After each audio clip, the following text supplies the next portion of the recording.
bom que você resolveu continuar com seus estudos de tarô, dando início agora a esta segunda etapa, o universo holográfico do tarô. Holográfico porque ele procura agora abarcar todos os aspectos. Ao mexer num universo holográfico, em qualquer ponto que você toque, você estará tocando em todo o universo. E um pouco do conhecimento das outras partes está na partícula. Essa é a ideia básica do holográfico. Quando nós começamos o tarô, eu disse para você que o tarô é formado por um conjunto de lâminas, 78 cartas, divididas em dois segmentos, os arcanos maiores, que estudamos na primeira etapa, e os arcanos menores, que vamos estudar agora. Os arcanos, por sua vez, também se dividem em 4 segmentos, que são os 4 naipes do baralho.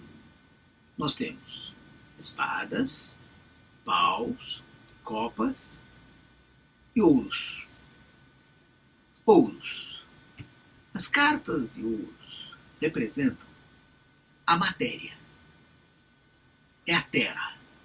Porque cada naipe corresponde aos 4 elementos: ar, fogo, terra e água.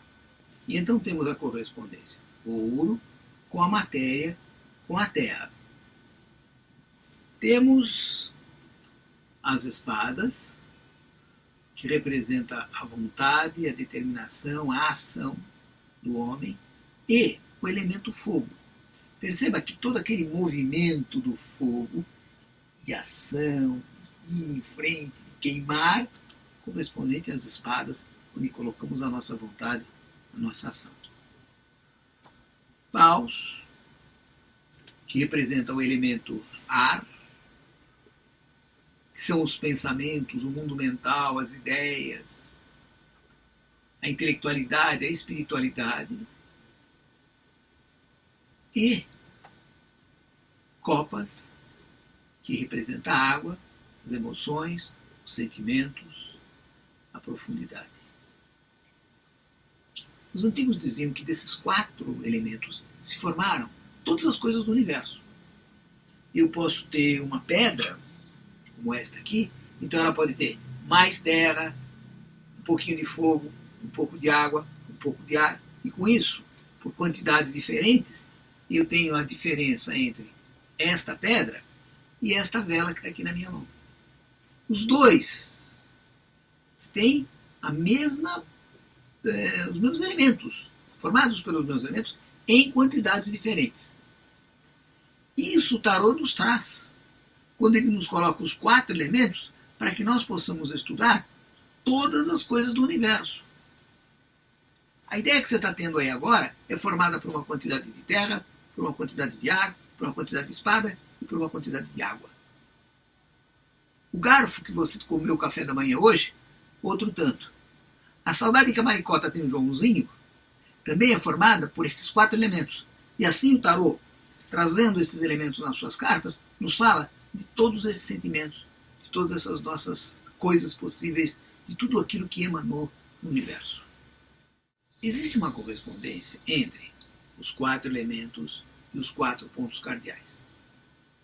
Quando nós pegamos a literatura que existe sobre o assunto, você vai ver que há uma diferença de opinião sobre quem fica a leste, quem fica a oeste, qual é o do norte, qual é o do sul.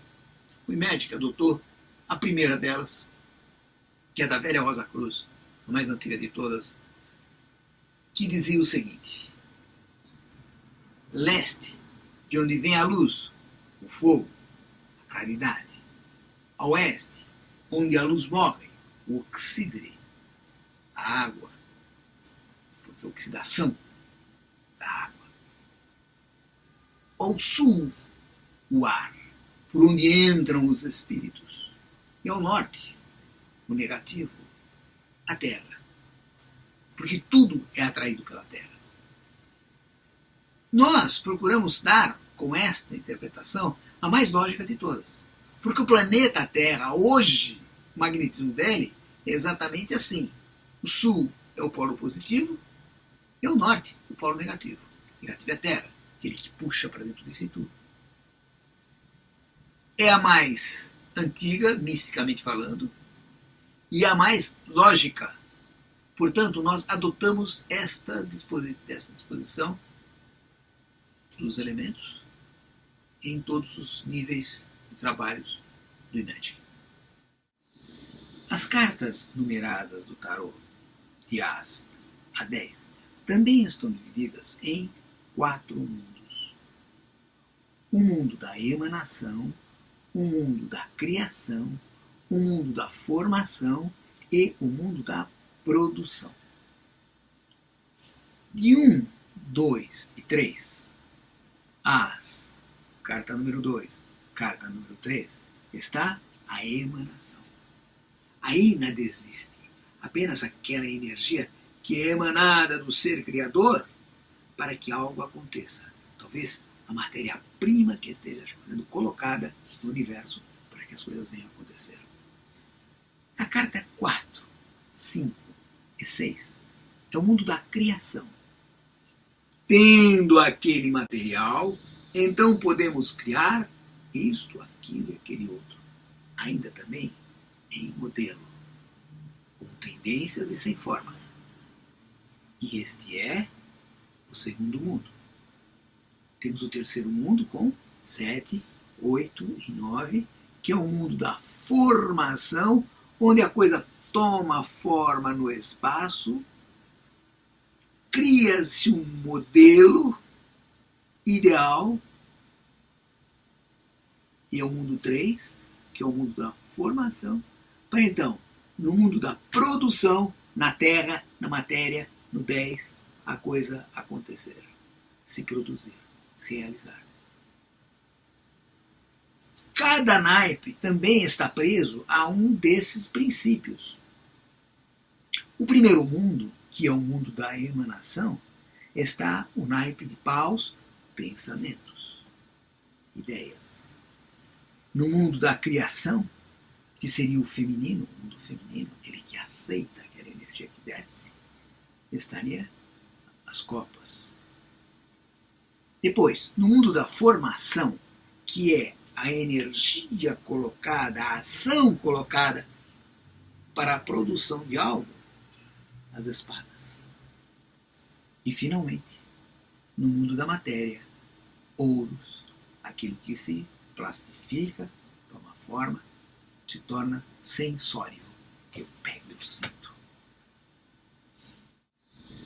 Antes de nós entrarmos definitivamente na interpretação dos arcanos menores, tenho que passar para você a nossa chave de interpretação. Da mesma maneira que quando nós estudamos os arcanos maiores, nós vimos naquela ocasião que cada carta estava associada a um planeta, signo e um número, que era a chave de interpretação para esta carta em todos os tarôs. Agora, quando vamos tratar dos arcanos menores, também temos estas chaves de interpretação, que vai facilitar e muito o nosso trabalho, ajudando a intuir o tarô. Então, cada elemento, cada número, o As, por exemplo. O As está associado ao Sol e ao número 1. Então, quando penso em qualquer As e qualquer naipe, penso em número 1 e no Sol. Bem, o significado destes elementos, você já os tem aí na sua apostila, quando estudou na primeira etapa. Você anotou tudo que significava o Sol para você, você já tirou muito tarô, já viu, trabalhou com esse Sol, e agora já sabe o que é o Sol. O número 1 também já tem toda a significativa dele já aí com você. Se não está lembrado, procure nas suas anotações, você tem lá. Que bom, porque agora nós não precisamos mais nos preocupar com isso. É um cabedal que você já traz consigo. Então, quando você pegar uma carta que é um As, sabe que ele está ligado ao Sol, ao número 1 e ao signo a que ele pertence. Eu estou com As de copas na minha mão. O que eu tenho que pensar? Puxa, essa é uma carta regida pelo Sol, pelo número 1 E por copas, por sentimentos. Indica muita coisa isso. E é aqui que está baseada a chave de interpretação dessa nossa etapa. A carta número 2 é regida pela Lua. Ela também é um 2. Então eu já lembro o que significava a Lua, que é o número 2, o signo a que se refere. Carta número 3, Mercúrio. Está aí na sua apostila, você pode acompanhar aí na sua apostila estas associações e estas chaves. Carta número 4, Saturno. Carta número 5, Marte. Carta número 6, Vênus. Carta número 7, Netuno. Carta número 8, Júpiter. Carta número 9, Urano. Carta número 10, Terra. Terra, o mundo das manifestações. Outra coisa que devemos lembrar também é quando eu encaro a números que marcam os arcanos menores do tarô, vai de 1 a 10. Porém, a oitava é de 1 a 9. Porque quando eu passo para o 10, fazendo uma redução esotérica, 1 mais 0, eu caio no 1 novamente. Então eu estou no mesmo assunto, numa oitava maior.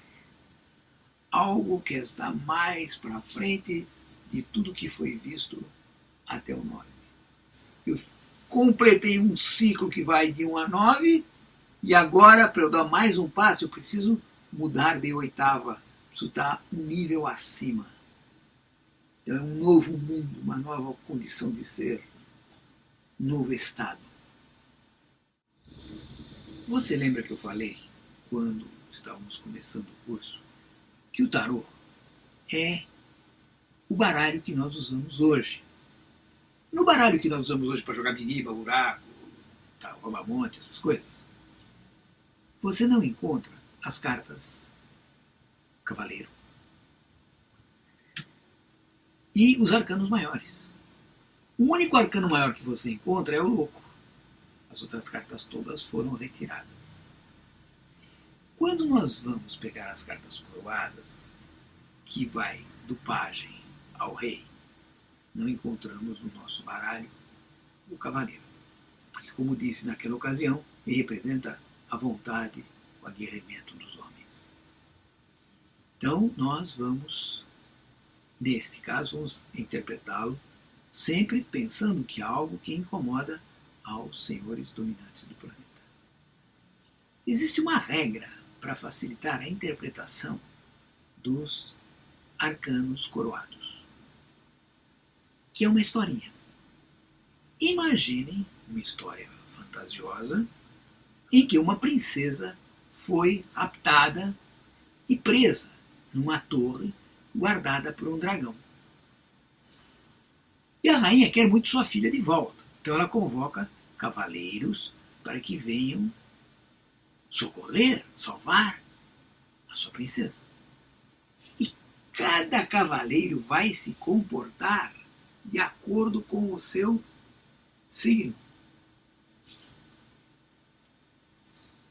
O de copas. O cavaleiro de copas será um amoroso, um amante, uma pessoa que vai procurar os bons aspectos do dragão.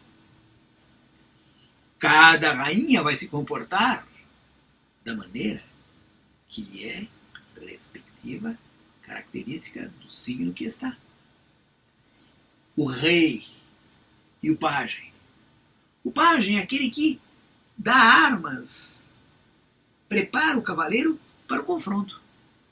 Então, o de paus dá a estratégia, o de ouros dá a espada, os armamentos. E isso tem que ser considerado e facilita muito na hora de você pensar sobre as cartas coroadas. Em cada signo, eu vou estar falando, contando a história dentro do ponto de vista daquele signo. Pode ser que você esteja fazendo uma certa confusão aí, Quando eu falo signo, estou falando em naipe também, né? É uma coisa que está marcada. Signo é uma marca. Naipe é uma marca. Então é aquela qualidade, é como a camisa de um time de futebol. Essa camisa aqui do Magic é a marca, é o signo, é o símbolo, é o naipe do Magic. Bem, a doutrina da tradição. Você sabe o que é a doutrina da tradição, né? Doutrina da tradição é a massa de conhecimentos que é passada boca, ouvido, de mestre a aprendiz durante gerações. É ela que guarda todo o conhecimento universal que vai sendo transferido dentro de escolas de ocultismo e que mantém toda a velha tradição e os conhecimentos antigos e primordiais. Então a doutrina da tradição diz que a energia primordial, tem vários nomes dessa energia, nós temos nome de prana, tem nome de energia vital, tem nome de anima mundi, luz no mundo, luz astral. Cada entidade tem a sua palavra que a define.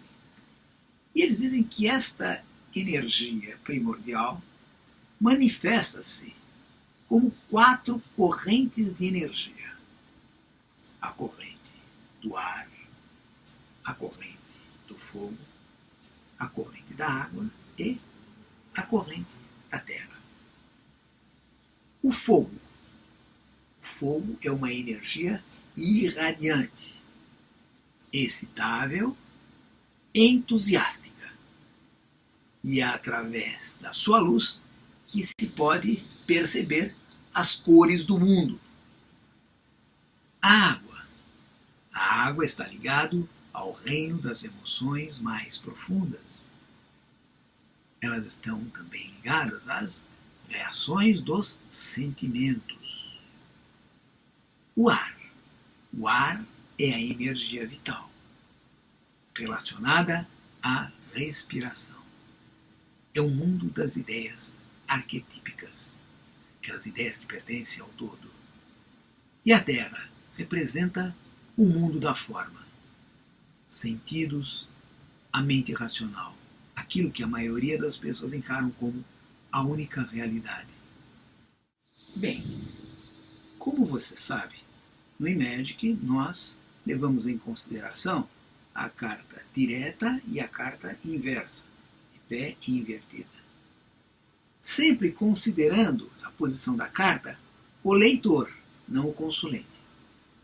Porque eu estou lendo. Se eu estou lendo um livro para alguém, a menos que eu seja atleta da leitura, eu vou ler o livro de pé para mim e o outro que está na minha frente vê o livro de cabeça para baixo. É assim que funciona.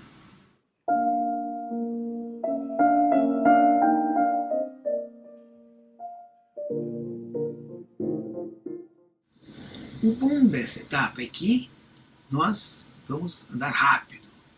Não há necessidade de nos determos em muitos detalhes. Vamos em frente. Então vamos começar já falando dos arcanos menores, que é o que interessa.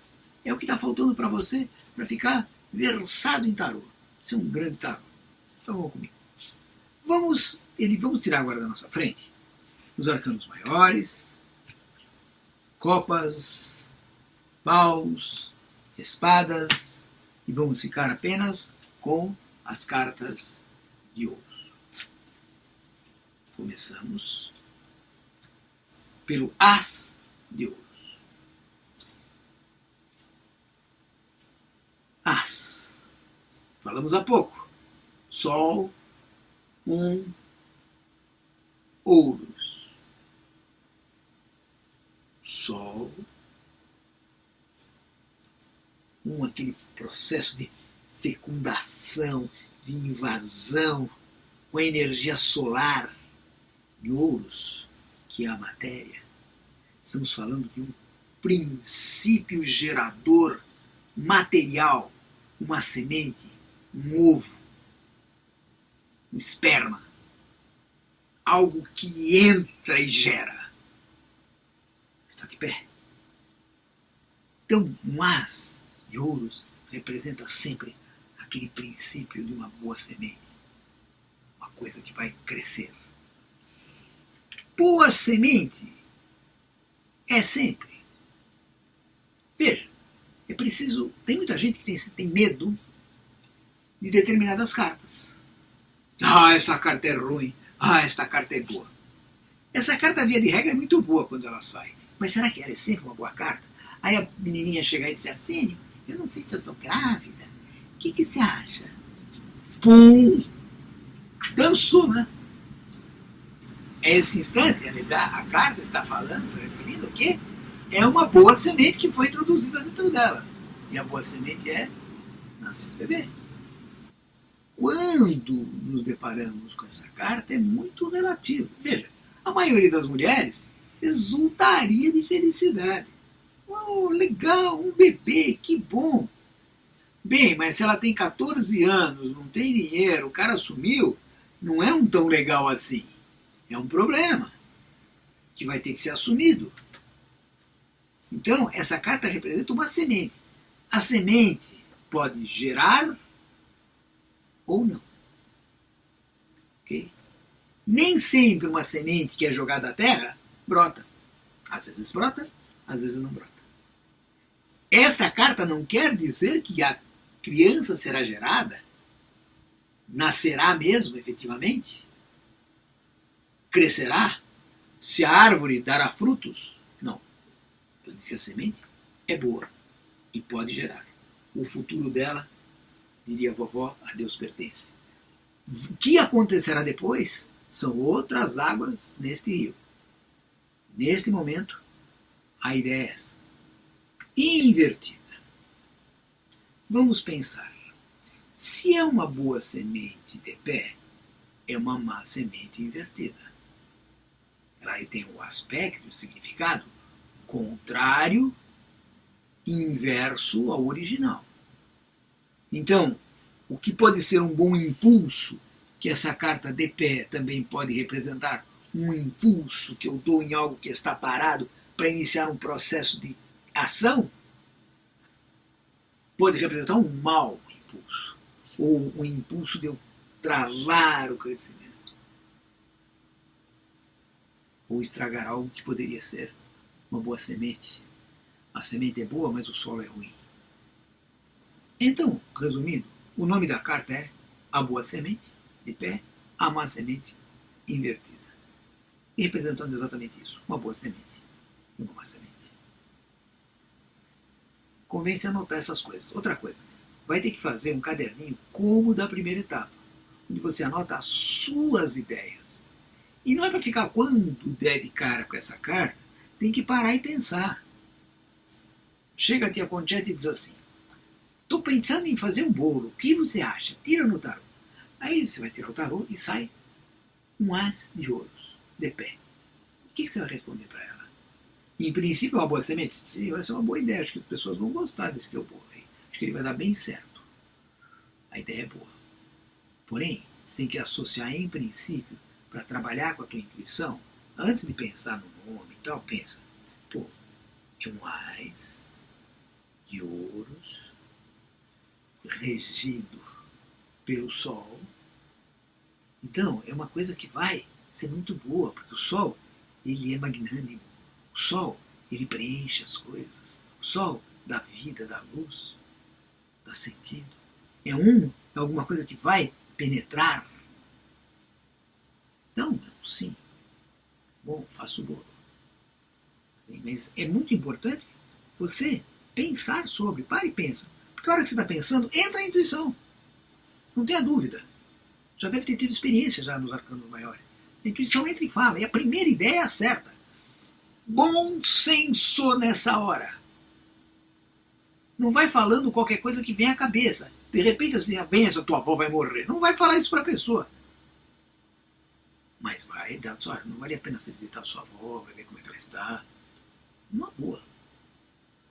Tudo bem? Vamos passar para outra carta, que é o 2 de ouros. 2 de ouros é uma carta, um 2, regido pela lua, em ouros.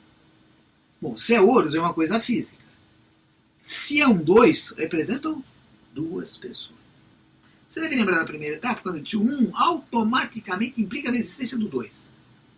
Se eu tenho uma semente, essa semente para existir, ela vai precisar de algum lugar que a receba. E esse é o 2. O 2 é este ser que recebe o 1. Então o nome dessa carta é a comunicação. Eu me comunico com você. Mas não é uma comunicação telepática. É uma comunicação física. Eu cumprimento alguém, eu pego na mão dela. Eu dou uma carta para essa pessoa. É físico. É palpável. Esta pode ser a representação do fazer amor. Propriamente dito. Dois corpos que se encontram no mesmo espaço. É isso aqui. Eu e você. Dois juntos no mesmo momento. É um 2. É lunar. Uma carta aqui aceita, recebe. É uma carta feminina. Muito aspecto de mãe nessa carta. Posses de tradição. Coisas que são tradicionais, que vêm de longe. Invertida é a falta de comunicação. Não há comunicação. Comunicação interrompida. Não consigo chegar até essa pessoa, não consigo falar com ela, algo foi interrompido. Não se conversa. Não se toca. Vamos voltar para essa carta de pé.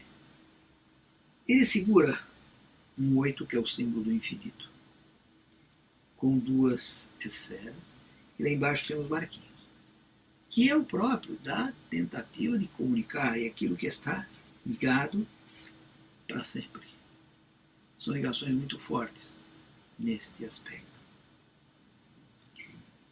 O fato dele estar todo de vermelho significa uma ação, um movimento, um vai em frente, uma determinação muito forte. Bem, então, 2 é a carta da comunicação física, do toque, do chegar.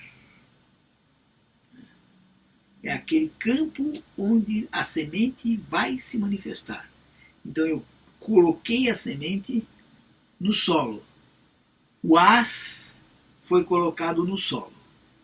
Se ela estiver invertida, mau solo. Se ela estiver de pé, bom solo. O 3. Você deve lembrar que 1, 2 criou uma tensão. E essa tensão vai se resolver no 3. 3 é a criação. 3. O nome da carta é o arquiteto. Quem é o arquiteto? Arquiteto é aquela pessoa que tem a sua obra vista por mais pessoas. Por isso, ela é também a carta de todos os artistas. De tudo aquilo que eu faço e as pessoas veem. Este curso, nesse instante, está sendo plasmado, produzido aqui no mundo 10 da Terra, 4º nível de mundo, lembra? Na Terra. E você está podendo me ver agora, porque nesse instante nós estamos produzindo algo que está sendo visto, é um 3D ouros. Todos veem. É a observação daquilo que está sendo feito. Porque o 3 é o número do brilho, da glória. Mas também essa carta é regida por Mercúrio e pelo número 3. Mercúrio é o mensageiro dos deuses, é aquele que leva as mensagens, que torna as coisas claras, que é rápido. O 3 é aquele que faz brilhar aquelas mensagens. Lembra também que Mercúrio também é um artista. Então tudo aquilo que é feito é visto, as pessoas veem, e é do agrado, é positivo. Quando esta carta inverte, significa que as coisas estão sendo feitas, mas não vistas. As pessoas não veem. Passa desapercebido, ninguém presta atenção. Há um ofuscamento. É uma espécie de separação do artista da obra. Aconteceu isso com Van Gogh. Van Gogh, quando vivo, O único quadro que ele vendeu, ele trocou por uma sopa. Aí ficou doido, arrancou ele e tal, deve ter comido porque não tinha o que comer. Mas realmente é isso, é um 3 invertido. O cara é um super magistral pintor. Uma obra dele hoje vale trilhões. E o cara não tinha dinheiro para tomar uma sopa. É um 3 invertido. E voltamos à nossa historinha. Botou a semente, a terra recebeu, deu o fruto. Não tinha ninguém lá para colher. E a fruta mole no pé. Se tiver de pé, não. Pé, a brilho, a visão, a luz. O desenho é aquilo. O desenho é esse. Você vê aí. O artista, que no caso é um maçom, que é o arquiteto, trabalhando a sua coluna e as pessoas comentando o trabalho dele. E ele em processo de ação.